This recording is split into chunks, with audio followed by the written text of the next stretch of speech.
Right, before we get into anything, I've got a little bit of a mini rant here. I don't know if anyone else is like this. You think, oh, got house to myself when I get back from work or school or whatever. You might be, depending on what you're doing. It's probably more towards people who work and they drive for a living. Maybe someone who gets like a bus that takes a while. And any normal day where you've got to come home and you've got your parents or you've got your girlfriend or your wife or whatever, your partner with you when you get in, and all going home is all smooth and everything. I've just had to endure the biggest pile of dog shit journey going ever, right? You're on your way home in your car, right? As you're aware, I'm from near Leeds, and a lot of people might be familiar with a roundabout called Tingley Roundabout, and it's a big pile of dog shit, right? And you come up to where there's White Rose roundabouts, there's two of them. The first one going away from Leeds, and it's absolutely rammed, and you're thinking, what the hell's going on? Surprise, surprise, there's no one going to be at home, so I can get some recording done, interruption free, and it's going to be banging, and it just has to be traffic, and you go like for 15 minutes, and you're crawling, in my skin, these wounds they will not heal, to quote Linkin Park, and you see some police or something, and you think, oh, there must be something's happened. No crash, no nothing. They're not even on the road. They're off to one side. It's just absolutely chocker. And then it goes on after you think, oh, well, at least it's going to clear now. No. Is it chuff? No. You get to Tingley Roundabout and it's still fucked, to put it politely. And before you know it, a 20-minute journey to get home, it takes about fucking 50 minutes. And you're thinking, oh, yeah, nice one. And then I'll probably be home soon. And then interruptions commence. Anyway, I don't know if anyone else has ever had that where they're looking forward to doing something and it always goes tits up when it comes to going home. Let us know in the comments what you think. Anyway, into the video. Shout Sport with Richard Head. Hello, welcome to the show with me, Richard Head. Today we've got Gary McScotland with us and none other than the Leeds United manager himself, GWFM. Welcome to the show, guys. Not a problem, mate. Cheers for having us back on. No problem, yeah, cheers for having us. Now, I understand, Gary, you've got some questions for Told GW, so I'll let you go ahead and fire them away. First of all, G, I just want to say congratulations on winning a fully deserved Manager of the Year award. Very prestigious award indeed, and as I mentioned, very well deserved. Yeah, cheers, Gary. I wasn't really expecting to win anything, really, but we had a really successful season, didn't we? So, yeah, thanks anyway. Just want to talk to you about a few transfers. Obviously, we're going to have a look at the outs first of all. Alex Moa, I know you mentioned that you don't think it'll come back to haunt you, but do you think potentially in the future, especially maybe with Leeds United pushing on for that Champions League spot, that you may face Wolberg and obviously Alex Moa could be the actually catalyst until, to Leeds' downfall in that match there? What are your thoughts on that? Well, Gary, we let Alex go because, we need to progress really, and he's a good player, but we're in Europe this season. If we wanted to progress, as good as a player he was, he's probably not going to be the sort of player that we need to, take this club forward. So, and regards playing him, it's all a case of, ifs and buts, because we're not forced to face him for a number of years. Just because we're in Europe doesn't mean we're going to play him. Also, losing Moussa Dembele is a massive blow to any club, especially as how he performed last season for you. He did seem to be acting a bit like a tosser, though, obviously the way he was kind of conducting himself. Alexander Isaac is the replacement you've bought in. Do you think he can kind of perform to the same level as Dembele did and actually, push it out a little bit further? I mean, he looks a bit unproven, only a very youngster, only 19 years old. Do you think he's going to be able to slot in and handle the pressure of being the main strike force of a Premier League might house like Leeds United? Well, Gary, to be honest with you, I've signed him to play in the first team, and I think he's got a lot of promise, of course, but I think he's already a very, very good player for this level, and I hope he can go from strength to strength. On the Dembele front, yeah, he acted a bit of a tool, but he's the past now. We've got to look forward. Moving on to European football, G. Obviously, massive congratulations on getting us back to where we belong, playing some European football. You've drawn a tough group there as well, with the likes of Ajax and Bordeaux, and obviously that team with an unpronounceable name that no one in world football can actually pronounce. What do you think your chances are of actually getting out of the group? Do you expect 2 wins and a draw? Are you expecting a full, whitewash and just winning every single match? What are your kind of predictions on how far you'll go in the competition? All I can say, Gary, is I'm really excited to get us back into European football. but it's that old cliche, take it one game at a time, and that's really what we are going to do. I'd love to get out of the group and see what happens from then on, but realistically, it's going to be a tough ask to win this competition. I'm under no illusions.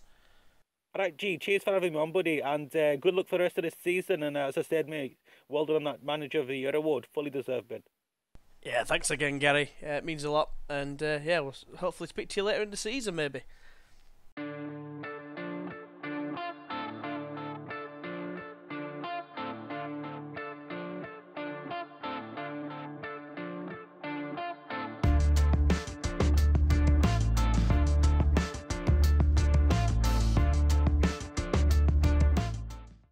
Hey everyone, and welcome back to Life at Leeds. We're on episode 35. I just want to say a massive thank you to Just Mike Plays for his help in the intro, with the shout spot and whatever.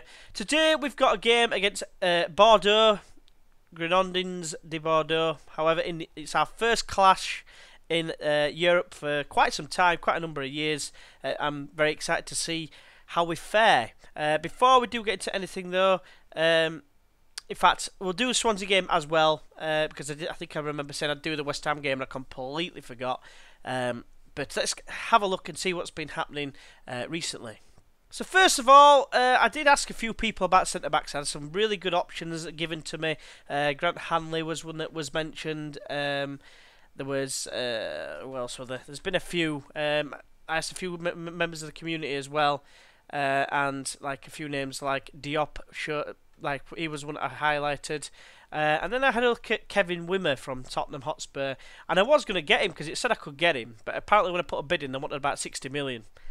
Nah, mate, it's not going to happen. So what I've done instead is I've gone for this guy, Joel Veltman, and there's a little bit of method in the madness here. Is valued at 80 million. I've paid 12 million. Yeah, 12 million for him, and you might have noticed Ajax. And I'll come on to that in a moment. But as you can see, look at his stats. I don't think he's that bad. He's regarded as like the second best defender we have behind Ongwene. So he's the one who's going to be like the first team starter now. Meaning it's Webster and Big Ken battling out for that rotation option, if you like. I may look to sell one of them, probably a Big Ken in the January transfer window. But I think he looks quite good. He's mentally very, very strong. It was the nearest I could get to like Kevin Wimmer because he was exceptional in a mental point of view. Just going to cost far too much. But the other bit of madness is I had a look at our group for Europe, and I will show you who we've got. And our group, as my camera is actually in the way as I'm looking, so apologies for moving here. Right, we've got Ajax, Bordeaux, and Ferencváros. I think that's how I pronounce it. I know Mike said it's unpronounceable. It is just about, but it's very rough. And I'm going to move you back. Yeah. But, yeah, that's who we've got. And I had to look at their defenders, and their best defender was Veltman, who, as you can see, like I've said before, it looks very, very handy. It looks very strong. Not really any weakness. His worst, probably, attribute, I would say, is heading. But otherwise, he's very, very good. He's only 6 foot tall, but I just think he looks very good. I might try and get him to stop trying to play his way out of trouble though, because that kind of concerns me. Anyway, results. That's what you want to see, right? Quick. I'm not going to go into any goals now, unless they're like an absolute screen pie or a fail of the week. So we started off. Obviously, the first game of the season, you saw that 4-2. Against Everton. We followed that up with an impressive 3-2 win against Chelsea. I could not believe my luck on this game. It's been such a long time since I've recorded, and it's just like I barely remember what happened with the goals, if I'm honest with you. But we were 1-0 up, and we conceded straight away to make it 1-1. It was Zach Clifford got our goal, and then Hazard got his second goal to make it 2-1 with about 30 minutes to go. I think I'd switched to the conservative, 4-5-1, and I changed it up. Went back to attacking. I thought, sod you, and within 91st minute and 92nd minute, we got a win. God knows how.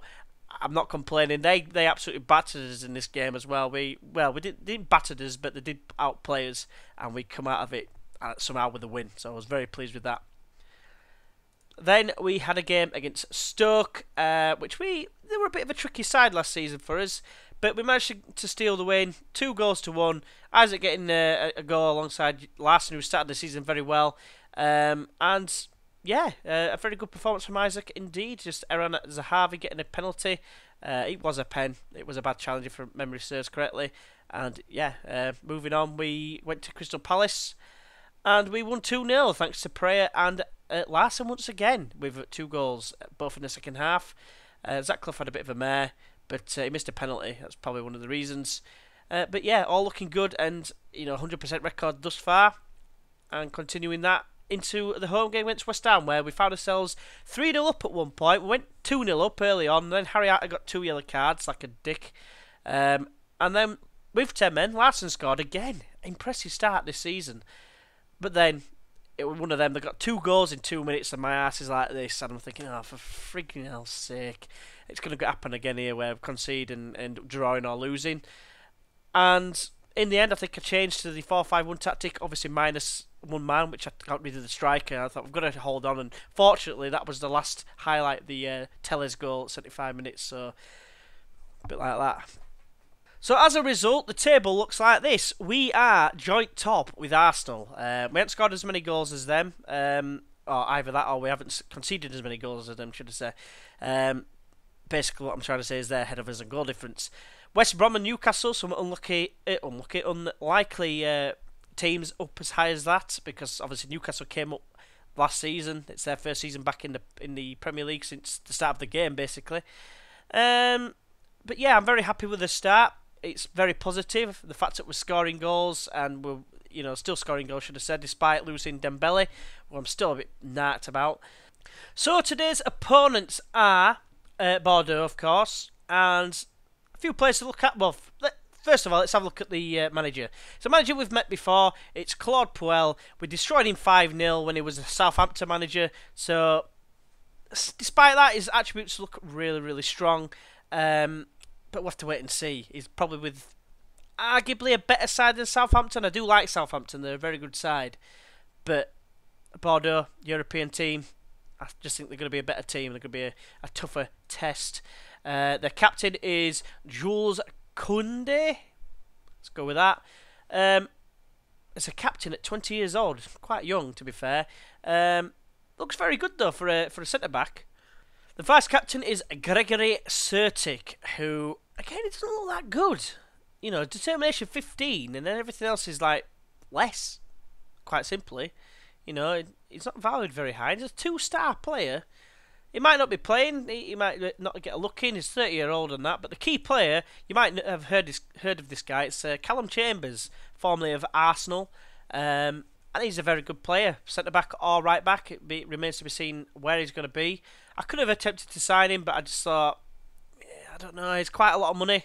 And I don't think he's amazing. His decisions is only 10, so it's no better than what we already had, in my opinion.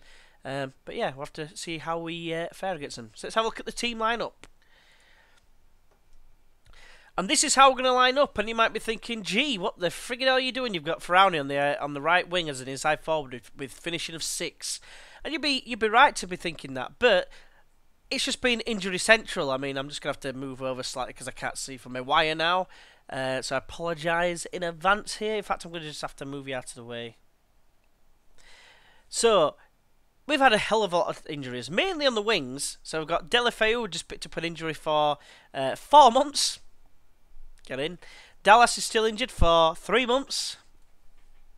And then Andre Green is still come back 5 weeks away.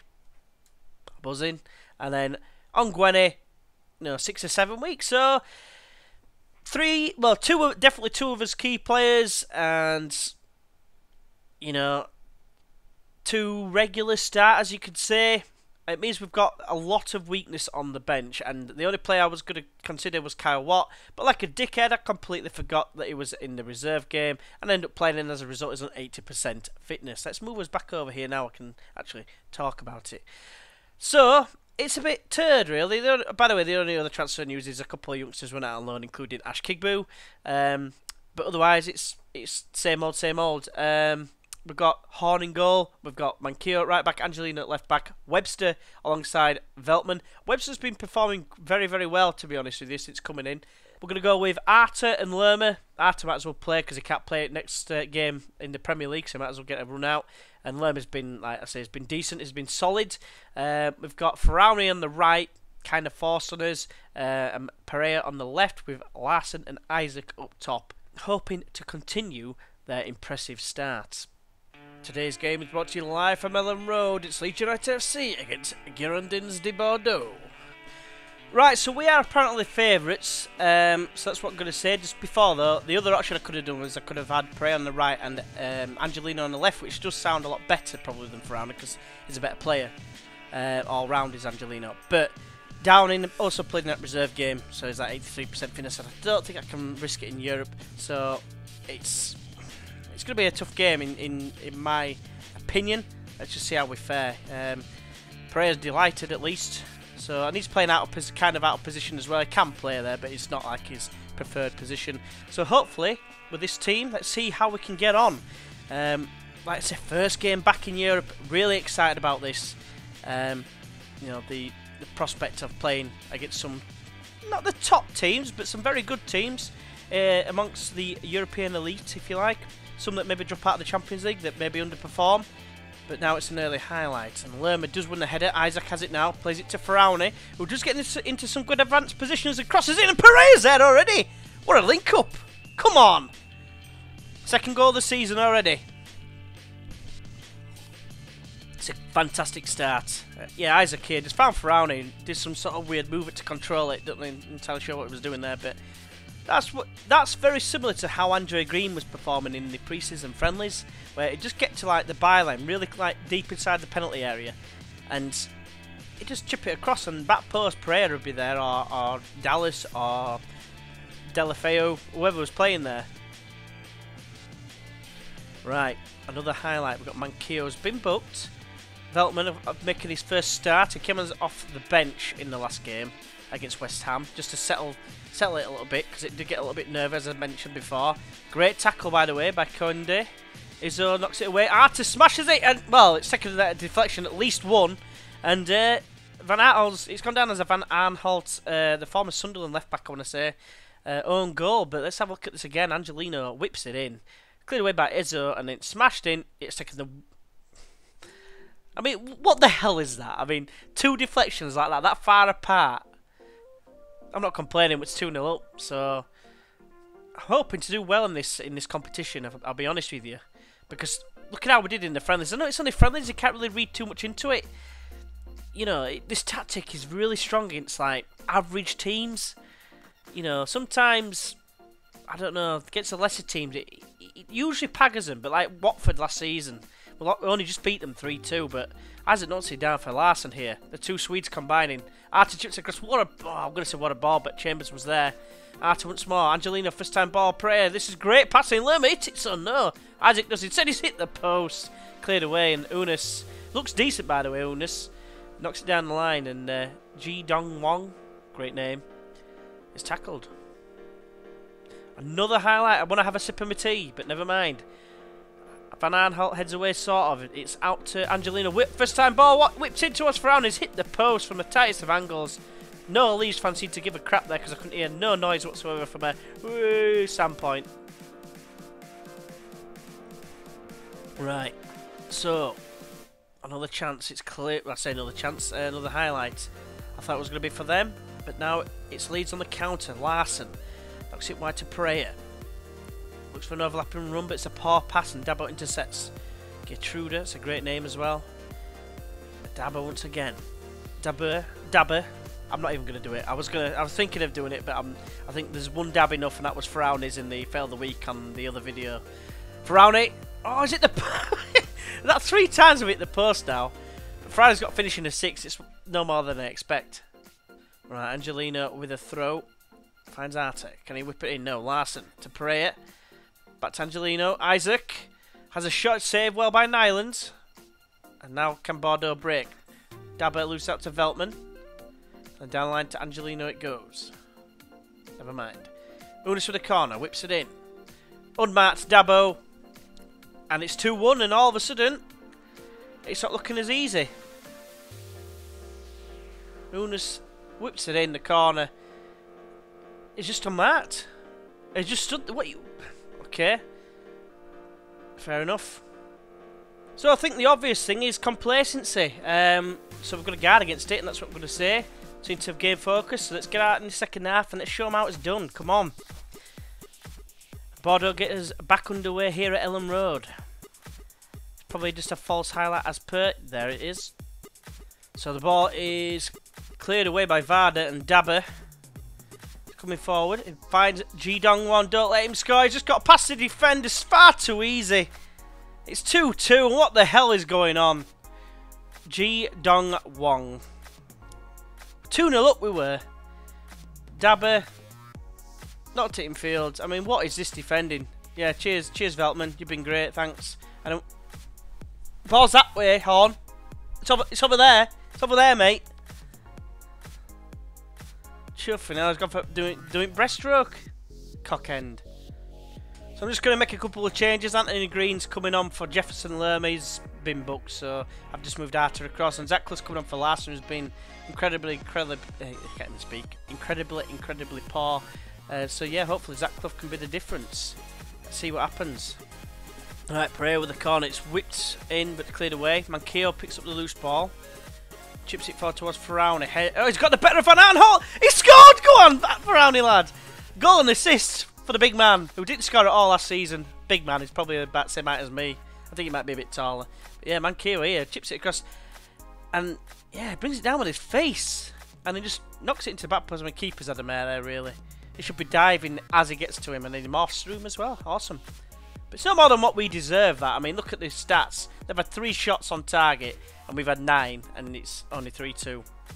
So I'm just going to bring on Kyle Watt, the youngster was on about, who's retraining that position for Prayer. Just rest Prayer because he's our only recognised winger at the moment. So I'm hoping to give him a rest where I can.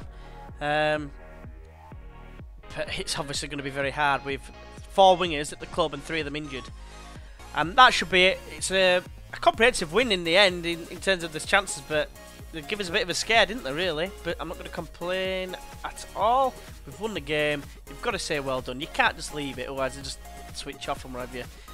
So now what I'm going to do is we're going to come back for this Swansea game. The idea was if we got beat by Bordeaux, we'd have like a confidence builder because it's they're like bottom of the league of Swansea.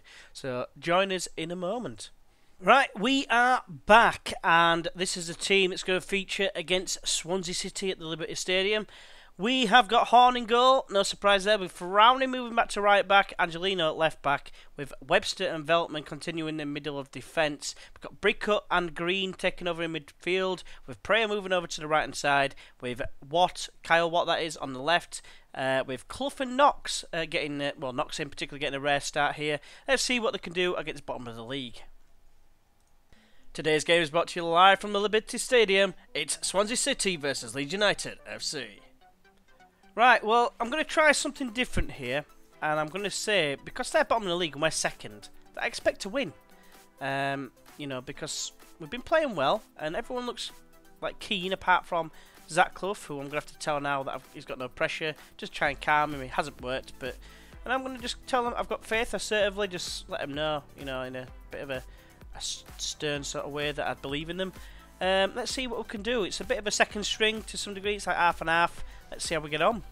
They've all done well. Every single player has done well on the pre-season tour, on the pre-season form basically. And they've only a couple of these players have only played a couple of minutes, like here and there.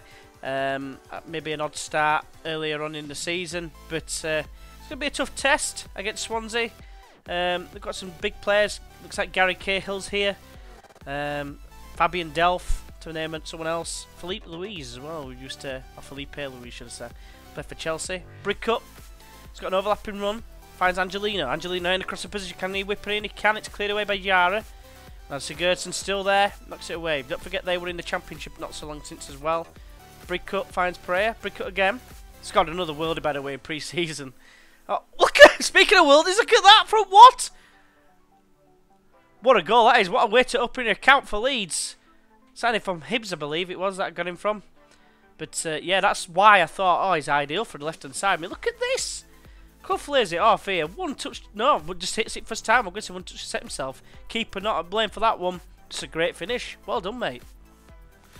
Right, Tabanu has a corner, whips it in. It's, well, what's happened there? Asmoon looks like he's scored. Horn's had an absolute mare there, it looks like. What's he done? I did not see anything to do with that there. I mean, that's just appalling goalkeeping slash defending. It's whipped in here. It's just hit him in the face. He's just gone like that, and it's gone straight through his hands. Oh, what is that, Horn? Come on. You're meant to be a class kid. I was told that he was class. Come on now. Clough finds Knox. Green. What? All the way back to Angelino. Probably a sensible ball, but now it's Brick Cut. Prey finds Knox. It's found Knox again, and Knox to score. Oh, he's made it 2-1. And I'm glad he scored because I do want to show you him in a minute because it's more for Loki if he does actually watch his Loki Doki. I suggested him in one of his streams recently, and it was 5'7". He's 6 foot on here. I was going to highlight him once they get the players again. Let's see if he didn't be instant highlight. Yeah, Knox, 6 foot. So I don't understand, and that's his stats compared to what he saw. And I must admit, when he highlighted him in his stream, he looked absolute dog turd. But yeah, it looks miles better here. But anyway, it must be a random generated like stats, attributes, whatever you want to call it. But Angelino chips it across towards Matthias Pereira. What's there again? And Koulibaly with a bit of a weird save. Yeah, he did save it. I thought he might have just gone for a goal kick. But we're bossing the possession. The chances are pretty even though. And it's a handball by Veltman. Never mind. So things are going quite well, and I'm going to say things are going well, but I know we're capable of even better. And a few people have reacted quite well. I'm just going to calmly give them a bit of faith, see if that helps out the morale situation. Because we're not on superb morale, we're fairly good and good, which is alright. But just need to go out in the second half and continue where we left off, really. Just no howls from Horn, please. Nice little cheeky flick to get us back underway, Knox. Bit needless, if I'm honest with you, but he's got all the attributes really to be a complete forward. He's not quite there, but he's had lots of first team football, like on loan here and there, mainly Scotland, and a couple. I think he went to Wigan. I want to say he went to. I can't remember exactly, but he got quite a lot of first team football and improved quite a lot. I mean, he had determination 20, which I thought was a good starting point, as this is like the world's longest opening highlight. But yeah, I've got high hopes for him. He just wasn't ready last season at all. He's nearly there, like I said. I wanted to bring him in anyway. It might have been that. Oh, hey up. Pray it. Docs, I'm just talking about him now. He's doing really well. But he shouldn't play it. He's got like 2 bars of the pie chart thing for the complete forward.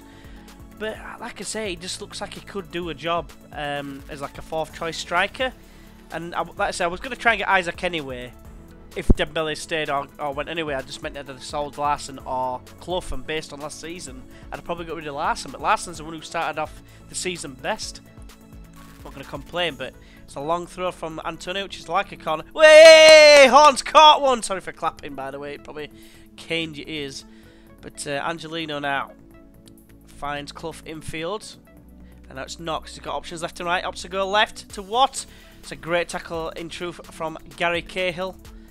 It is Gary Cahill, just checked his name at the bottom, but now it's Mikel Antonio. Finds Asmoon, whatever. I thought ref were going to go and tackle him then. He's tried to find Tabanu, and he has done. It's a great tackle from Veltman in truth. And it's a good ball to Clough in fairness. And what a first time ball to Knox. Knox on a hat-trick. Can he get a hat-trick, the young lad? Oh, Koulibaly. He could have let him have his moment. Come on, man. What's up with you? And then you'd say, what's up with you any time as long as you're paying? So I'm just going to bring on Jordan Ladsson for Zach Clough. Zach Clough, apart from an assist, is a fairly quiet game. And Downing's going to give Angelino a rest because obviously played the last game as well. He's a little bit tired, 68% fitness. So hopefully, you know, we can sort something out here. I mean, continuing the decent form. We're still conceding goals though, which is a bit of a concern. Downing finds Watt. It's a good tackle from Delph, the former man of course. Now it's Asmoon. Plays it wide to McKay. It was in absolutely shady acres of space, but unfortunately it's straight at Horn. And now we will bring on Big Ken for Webster, who looks absolutely shagged. It has to be said. Right, there's 5 minutes to go. And if anything was to happen to this lead now, I mean, it'd be very undeserved if we didn't come away with a win. Looking at the stats, I mean, oh, what are you doing, Brick Cut? McKay's on it again, chips it across to Roberts. And it's just like, just because I said it, they're going to get a chance, but fortunately, Horn's saved us. Second clear-cut chance of the afternoon for Swansea. It looks like that's going to be it, though. Downing has the ball. just play it out to the end of the game. Larson finds Knox. Can't get his hat-trick today, unfortunately. Sad to say. And he had a golden opportunity as well. It's a bit of a shame he didn't get it. But Veltman's been pretty solid, without being spectacular. But there it is. Full-time whistle. Job done. So that's what I'm going to say. I'm just going to say well done, lads, because it wasn't an exceptional performance. It was a good performance, and it means we're still, still top scorers. In fairness, we've conceded 8, compared to Arsenal's 3. But we're still, it has been actually going to be a gap from Newcastle now, 4 points. So I can't really complain at the moment, can I really? We're overachieving massively, and hopefully it'll continue. But yeah, I'm really pleased with the start of the season. But let's have a look at who we're going to play next. I think it's got to be we've played Man United a lot. Would you rather? Yeah, in fact, I'm going to do Ajax and Liverpool. I think we'll play Man United at home. I'll live com the Man U home game instead of the away game. But we've got Ajax and Liverpool. I think I'm going to do Ajax Liverpool double header. Ajax because obviously it's probably the best team in the group. We could argue Bordeaux are, but I'd say Ajax is slightly better. And then Liverpool, it's Alas's and Alas's brothers' team, so it's a decent reason to play them. So yeah, hopefully you can join us for that. As always, hopefully you have enjoyed this video. If you're new to the channel, please subscribe. If you have enjoyed the video, of course, please drop a like. It all helps out greatly indeed. And of course, let us know what you think of what I said at the beginning of the video about the state of traffic and stuff. In what gets your goat, really? What annoys you? Let us know in the comments. But until next time, where we play Ajax and Liverpool, I'll see you then. Bye-bye.